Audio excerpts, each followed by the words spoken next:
killed the head of Hezbollah's intelligence headquarters. This all continues as earlier we were hearing from Secretary Hegseth as well, talking about the ongoing Operation Epic Fury. And to speak more on all of these developments, I do want to bring in Editor-in-Chief of the Jewish News Syndicate, Jonathan Tobin. Jonathan, we appreciate you taking the time to join us here on Live Now from Fox. Great to be with you. Thank you. As we continue to watch the retaliation escalate, we've also seen Hezbollah now getting involved, sending missiles into Israel, Israel retaliating. What can you share about what is happening at this moment in time and the significance, rather, of all of it? Well, it's important to remember that Hezbollah is not merely just another Lebanese terror group. It's a direct auxiliary. They're basically the employees of the Iranian regime. They take their orders from Tehran. It is a sign of their weakness since their defeat by Israel in the summer and fall of 2024, that they're doing so little to try to aid their masters. And it's also what we need to, so it's not surprising that they are shooting some missiles, that they have made some gestures towards support for Iran, trying to distract Israel from that front. But it is also telling that the Lebanese government, which, for years was intimidated by and enthralled to Hezbollah, is now speaking out against it, almost tacitly welcoming Israel's slapping down Hezbollah. It just shows how weak Iran and its allies have become since they launched, this terror war on October 7th, 2023, and how increasingly isolated they are. It was long assumed that Hezbollah would bail out Iran, that it was like their fail-safe, that they would rain down terror on Israel and essentially save the Iranian regime if it was ever directly attacked. We now know that that's not happening. They're not saving anyone. It's not clear that they can save themselves. The net effect, we have to, as much as, we're watching with bated breath with casualties in Israel and in various Arab countries that have been attacked by Iran. We have to see how they are becoming weaker. Their allies are weaker, more isolated, more at risk. The war isn't working out, just as last year's attack didn't work out to their satisfaction. This year, they are showing themselves to be even weaker than they were before. We have seen Hezbollah, launch some missiles against Israel. There's also been a lot of talk about any action potentially from the Houthis or other tentacles of the, Iranian octopus, as many people describe it. We haven't seen that yet. And I also want to talk about how all of these latest developments could potentially, if at all, impact what is happening in Gaza. Well, I think the silence from the Houthis, who were brazen about, shooting at, international shipping in the Horn of Africa, attacking even Israel. Their silence in these last few days is telling. They suffered tremendous losses when Israel and, various allied countries, the United States, attacked them. They are keeping their heads down, clearly. They don't want to go down with the Iranian ship as much as they are very much their allies. As for what's going on in Gaza, Hamas, is still alive in a portion of Gaza, which is troubling to Israel and should be troubling to the United States. But their inability to in any way distract Israel, if they were to try to launch some sort of offensive from the portion of Gaza which they still control, that would be disastrous for them. And their silence, again, is telling. They can't do it. They can't save themselves, let alone save Iran. Iran just a couple of years ago was on the verge of what many thought was regional hegemony. They had a land bridge to the Mediterranean through Iraq, the Bashar Assad regime, which was their ally, and Lebanon, which they dominated through Hezbollah. Well, they no longer dominate Lebanon. Bashar Assad is gone. And Iraq, although they still have tremendous influence there, is in no position to help them. So again, Iran is not the giant that everybody assumed it to be. In fact, it's a paper tiger. And the regime, while it's perhaps trying to hold on with its ability to massacre, the Iranian people who are against them. Again, no one should interpret these lashings out by the regime and their weakened allies as signs of strength or something that the United States and Israel a sign that they're losing. Quite the contrary. It's how it's happening and in the manner in which they are doing this is actually illustrating their weakness, their isolation, and perhaps why they're on their last legs. Jonathan, you were describing the evolution and the changing in the region, in the Middle East, and a little bit beyond. From your perspective, as you've been monitoring all of these developments, at this point in time, how would you describe the changes in the Middle East? Is this the most significant and radical changes that you've seen, in recent years? And really, how much of a seminal moment are we in right now? Well, we are in a seminal moment, but this has been building, frankly, since their high point on October 7th, when they launched this, terrible war against Israel with unspeakable atrocities. Everything that has happened since then has shown their decline, shown the decline of Iran, which was seen by many in the Arab and Muslim world as the strong horse in the Middle East. Barack Obama's appeasement of them in the 2015 nuclear deal had solidified their hold. All that's slipping away from them.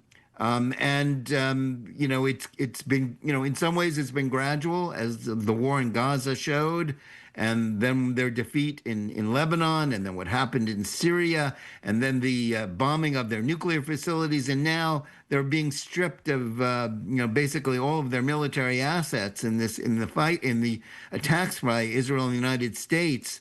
This is, as they sometimes say about, is the expression about bankruptcy. It happens very slowly and then all at once.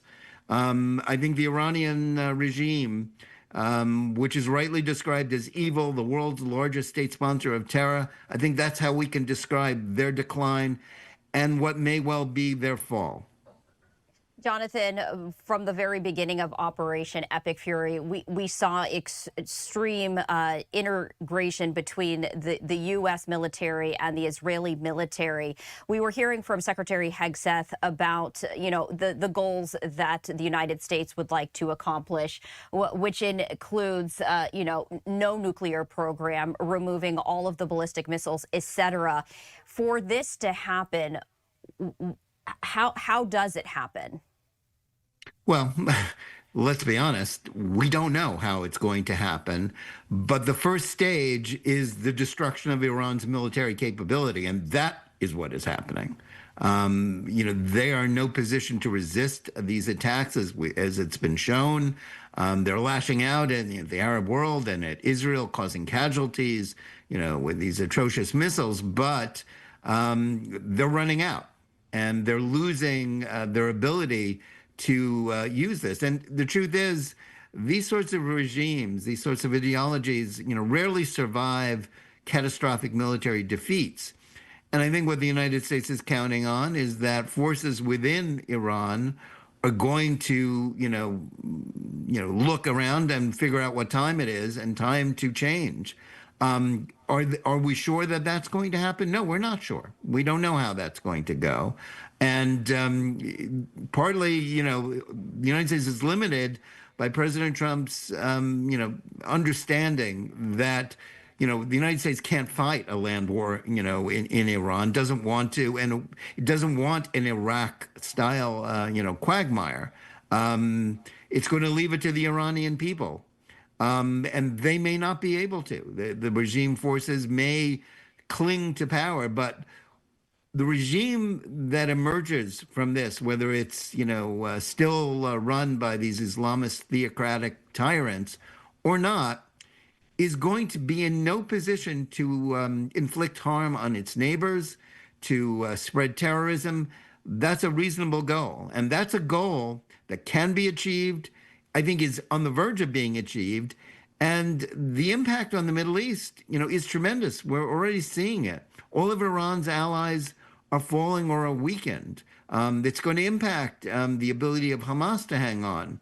If their Iranian sponsors and paymasters are no longer able to send them weapons or even just give them money, that will have an impact on them and on Hezbollah and on the Houthis as well.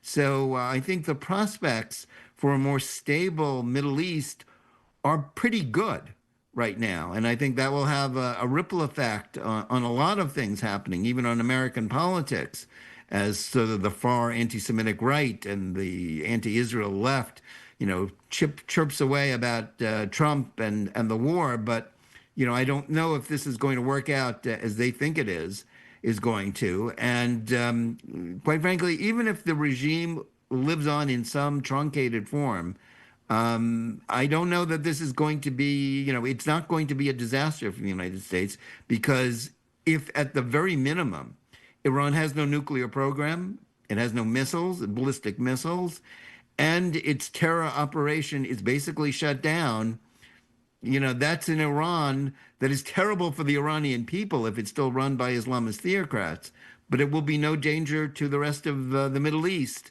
And that is something that I think will be livable for Israel and the United States, as much as both countries do want regime change.